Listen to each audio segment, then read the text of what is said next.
Hello guys, I'm Siddharth and I welcome to my YouTube channel Think Like IIT and today we'll study about sequence and series and उसका भी एक सब topic है जिसका नाम है एक्सपोनेंशियल सीरीज। अब आपको नाम से पता चल रहा होगा तो एक्सपोनेंशियल सीरीज किस चीज से मिलकर बनी है, इसको एक्सपोनेंशियल क्यों कहा जाता है? इसको इसलिए एक्सपोनेंशियल बोला जाता है क्योंकि ये एक्सपेंशन होती है एक्सपोनेंशियल फंक्शन की। ठीक है, सिंपल। और एक्सपोनेंशियल फंक्शन का एक्सपेंशन क्या होता है? 1 plus x upon factorial 1 plus x square upon factorial 2 and it goes like this to infinity. ठीक है, और समीशन की फॉर्म में हम देखें तो ये कुछ ऐसा दिखता है, राइट। और ये सब आप लोगों ने पढ़ा हुआ है, बिल्कुल ठीक है। और ये एक्सपेंशन आती कहाँ से? अगर ये किसी का क्वेश्चन है तो हम मैक्लोरियन सीरीज पढ़ते हैं, उससे ये एक्सपेंशन आती है, राइट, जो कि आप बीटेक फर्स्ट ईयर में पढ़ेंगे। तो हम बात करेंगे आगे प्रॉपर्टीज की। किसकी प्रॉपर्टीज? ई की। ई को हम क्या बोलते हैं? Euler number. और ई जो है वो एक्सपोनेंशियल फंक्शन नहीं है, ये बात ध्यान रखना, ठीक है। ई क्या है? ई है एक्सपोनेंशियल फंक्शन का value at x equals to 1, right. तो उसकी कुछ प्रॉपर्टीज हैं, जैसे ई जो है वो 2 से 3 के बीच में लाया करता है और ई को अपन ऐसे रिप्रेजेंट कर सकते हैं। और इसका यूज क्वेश्चन में हुआ है एडवांस के, मैं खुद सॉल्व किया था, तो तुम इसको याद कर लो तो बेटर रहेगा, ठीक है। उसके बाद ln x का जो बेस होता है, ln x होता है नेचुरल लॉग, राइट। और नेचुरल लॉग का जो बेस होता है वो ई होता है, ठीक है, जो वो इक्वल होता है किसके? 2.303 log x बेस 10, ठीक है। ये तुम्हें याद रखना है। और ऑनेस्टली स्पीकिंग ये जो मैंने बताया ये इतना इम्पोर्टेंट नहीं है। इम्पोर्टेंट क्या है? इम्पोर्टेंट होते हैं क्वेश्चंस, क्योंकि जेई में अब यदि तुम सिर्फ थ्योरी पढ़ के जाओगे तो तुम्हारा पेपर नहीं बनेगा, तो तुम्हें क्वेश्चन सोल्व करने ही पड़ेंगे, ठीक है। तो हम स्टार्ट करते हैं कुछ क्वेश्चंस के साथ, राइट।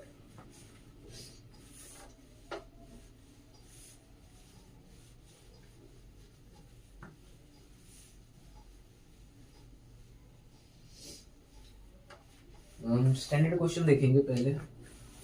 तो क्वेश्चन क्या है? क्वेश्चन है summation n equals to 0 to infinity, right. और जो अपना फंक्शन है वो फंक्शन कह लो या जो भी कह लो यार, अपॉन n प्लस 1 फैक्टोरियल। तो एक स्टैंडर्ड वैरायटी का क्वेश्चन है, ठीक है भाई, स्टैंडर्ड वैरायटी का क्वेश्चन है। और तुम्हें पता कैसे चलेगा कि हमें यहाँ पे एक्सपोनेंशियल सीरीज का यूज करना है? तो तुम्हें पहचान बता देता हूँ। सबसे पहले कोई भी ऐसा एक्सप्रेशन हो जिसका समीशन इन्फिनिटी तक जाए, और देखो हमारा जी के मैथ्स में इन्फिनिटी तक 2 सीरीज जाती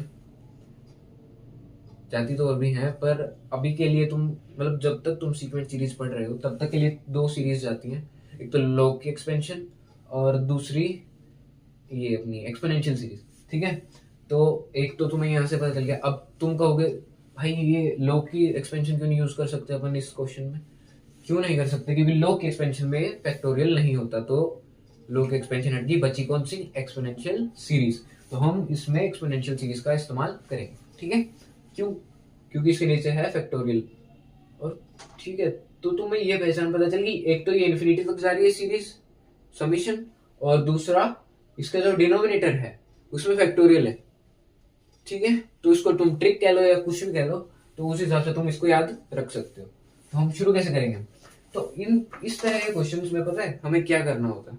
इस तरह के क्वेश्चन में हमें करना होता है जो अपन का डिनोमिनेटर है और जो न्यूमरेटर है, हमें न्यूमरेटर को कुछ इस तरह से फैक्टराइज करना होता है ताकि हमारा डिनोमिनेटर का एक टर्म उससे कैंसिल हो जाए। अब इसका फायदा क्या होगा वो मैं तुम्हें सोल्व करते हुए बताता हूँ, ठीक है। तो शुरू करें। तो तुम्हें सबसे पहले क्या लग रहा है, तुम इसको कैसे फैक्टराइज कर सकते हो? मुझे देख के पता है क्या लग रहा है।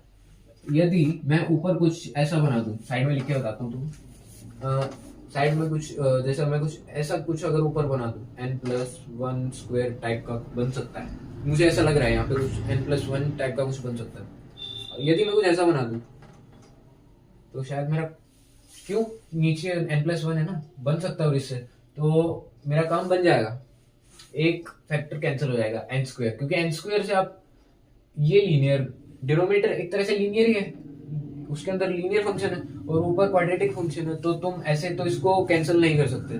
तो तुम एक बार के लिए इसको n+1 का होल स्क्वायर बना के देख लो, क्या पता कुछ हो ही जाए। तो अपन इसको कैसे बना सकते हैं?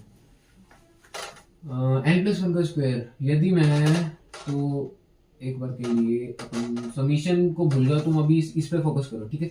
इस पे फोकस करेंगे अपन, तो सॉल्यूशन के साथ हम शुरू करेंगे, right?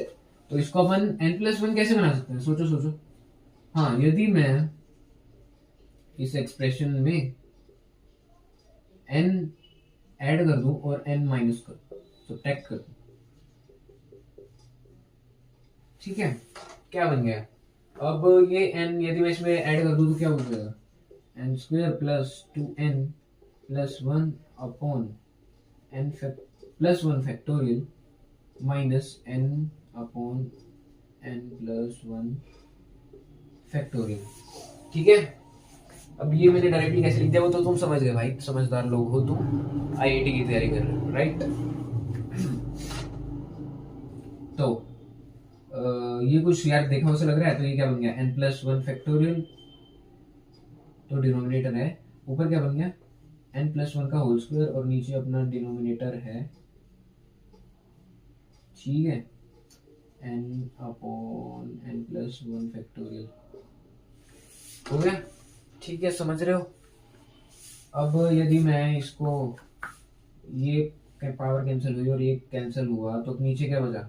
n+1 upon n factorial minus, हाँ यहाँ से भी तुम अगर कुछ करना चाहो तो कर लो यार। हाँ, इसको भी मैं चलो बताइए साथ साथ कर लेते हैं, n+1 कर दूंगा और -1 कर दूंगा। हमें डिनोमिनेटर का जो ये है ना, डिनोमिनेटर में जो भी है उसको कैंसिल करना है एक बार के लिए, ताकि हमारा जो न्यूमरेटर है वो क्या हो जाए? 1 हो जाए। क्या हो जाए? 1, ठीक है? तो देखते हैं 1। अब ये डिनोमिनेटर 1 कैसे हो सकता है? मैं अगर ऊपर, सॉरी, न्यूमरेटर 1 कैसे हो सकता है यदि मैं ऊपर n+1 ले आऊं किसी तरह से? तो मुझे अब n+1 ऊपर लाना है, तो मैं +1 करूंगा और -1 करूंगा, जो कि मैंने किया, तो डिनोमिनेटर एज इट इज, ठीक है? हाँ, और इधर क्या? n+1 का होल स्क्वायर और नीचे n+1 था, तो वो कैंसिल हो गया, तो नीचे n फैक्टोरियल बचा। ये कैसे बचा? n फैक्टोरियल कैसे बचा ये तुम्हें बताने की मुझे जरूरत नहीं है, आईआईटी की तैयारी कर रहे हो तुम, ठीक है? अब फिर से तुम अगर इन दोनों को अलग अलग लिख दो, चलो इधर लिखता हूँ मैं, दोनों इसको अलग अलग लिख दिया। कैसे अलग अलग लिख दिया? n upon n factorial plus 1 upon n factorial minus, हाँ अब इसको देखो, अब इसको यदि तुम यहाँ ब्रैकेट लगाओ तो इसको अलग लिख दो और इसको अलग लिख दो। मैं अपनी भाषा में कहता हूँ इसको डिनोमिनेटर बांट दो, ठीक है? तो अपनी टर्मिनोलॉजी में ऐसे बोलते हैं, डिनोमिनेटर बांट दो। ये माइनस कौन सा था? ये माइनस वो था ना, तो तुम एक बार के लिए चलो ब्रैकेट लगाया, तो ये क्या बन गया? इधर क्या आ गया? n फैक्टोरियल, और इधर क्या आ गया? 1 अपॉन n+1 फैक्टोरियल। बताओ कोई दिक्कत तो नहीं इसमें?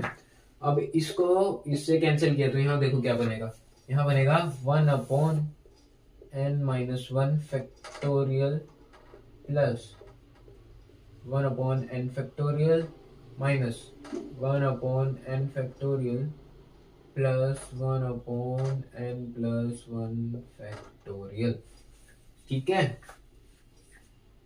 क्लियर है? अब ये इससे कट गया भाई। अब तुम्हारे पास क्या बचा आखिरी में? +1 अपॉन n+1 फैक्टोरियल, ठीक है? तो जो तुम्हारा इतना अजीब सा समीशन था वो इसमें बदल गया। समीशन बोल दो n=0। तो हमारा देखो, ऐसे क्वेश्चन में हमारा एम होता क्या है? हमारा एम होता है न्यूमरेटर को सिंप्लीफाई करके 1 ले जाना और 1 बनाना, कुल मिला के 1 बनाना है हमें न्यूमरेटर, ठीक है? समझे? हाँ, तो न्यूमरेटर को हमारा एम होता है न्यूमरेटर को 1 बनाना। क्यों? क्योंकि तुम अब मुझे e की एक्सपेंशन यानी e to the power x जो हमारी एक्सपोनेंशियल सीरीज है वो याद रखो तुम, e to the power x की जो एक्सपेंशन है वो है, साइड में यार जगह नहीं है, हाँ यहाँ लिख दे रहा हूँ, ठीक है, 1 plus x upon factorial 1 plus x square upon factorial 2 plus x cube upon factorial 3, ठीक है जी। ठीक है ना। तो तुम्हें कुछ जाना पहचाना नहीं लग रहा। यहाँ पे यदि मैं x की जगह 1 रख दूं तो e is equal to 1 plus 1 upon 1 factorial plus 1 upon 2 factorial. समझ रहे हो ना तुम, इतना मुझे बच्चों की तरह पढ़ाने की जरूरत नहीं है, ठीक है। तो यहाँ पे मैं, तो ये कुल, अब तुम यहाँ पे n की वैल्यूज पुट करना शुरू करो, n की वैल्यूज पुट करना शुरू करो इसमें और दोनों में। समीशन तुम्हें पता है ना, अलग अलग हम लिख सकते हैं, ठीक है। तो n की वैल्यू इसमें एक समीशन, ये इसका ब्रैकेट बना रहा हूं मैं, तो 1 upon minus 1 factorial plus 1 upon 0 factorial plus 1 upon 1 factorial and it goes to infinity, plus बीच में प्लस का साइन क्योंकि यहाँ था, और ये ब्रैकेट इसके लिए, इसमें हम 0 डालेंगे तो 1 upon 1 factorial plus 1 upon 2 factorial plus 1 upon 3 factorial and it goes to infinity, right? समझ गए। तो हाँ, और एक इम्पोर्टेंट बात, इम्पोर्टेंट भी क्या है तुम्हें पता होना चाहिए, जो -1 फैक्टोरियल होता है वो नॉट डिफाइंड होता है, इन्फिनिटी नहीं होता, क्या होता है, नॉट डिफाइंड होता है। तो यदि ये नॉट डिफाइंड होता है तो 1 अपॉन नॉट डिफाइंड इज 0, तो ये हट जाओ, इसको 0 कर दो, ठीक है। और ये अब तुम्हें ये कैसी लग रही है, अब ये जो बची हुई समीशन है ये तो e जैसा लग रहा है, e टू द पावर 1 जैसा लग रहा है ना। और ये इसमें क्या कम है, इसमें 0, 1 अपॉन 0 फैक्टोरियल नहीं है, तो e यदि यहाँ साइड में लिख के बता रहा हूँ e अगर होता है 1 upon 0 factorial plus 1 upon 1 factorial plus 1 upon 2 factorial two infinity, तो e माइनस 1 अपॉन 0 फैक्टोरियल नहीं बन जाएगा, ये नहीं बन जाएगा। तो इसकी जगह मैं क्या लिख सकता हूँ, e to the power 1 minus 1 upon 0 factorial, तो ये क्या होगा 2e माइनस, और 1 अपॉन 0 फैक्टोरियल 1 होता है, तो तुम्हारा आंसर क्या है 2e माइनस 1, राइट, समझ गए। तो इस तरह के क्वेश्चंस में हमें, हमारा मेन एम होता है, सबसे पहले तो हमें पहचानना है कि इसमें एक्सपोनेंशियल सीरीज क्यों यूज हुई, क्योंकि नीचे जो डिनोमिनेटर है उसमें फैक्टोरियल है, पहली बात। दूसरी बात, इन्फिनिटी तक सीरीज जा रही है, समेशन जा रही है, ठीक है। तो होप आप लोगों को ये क्वेश्चन समझ आया होगा, और अगले क्वेश्चन के लिए नेक्स्ट वीडियो बनाएंगे अपन। So thank you.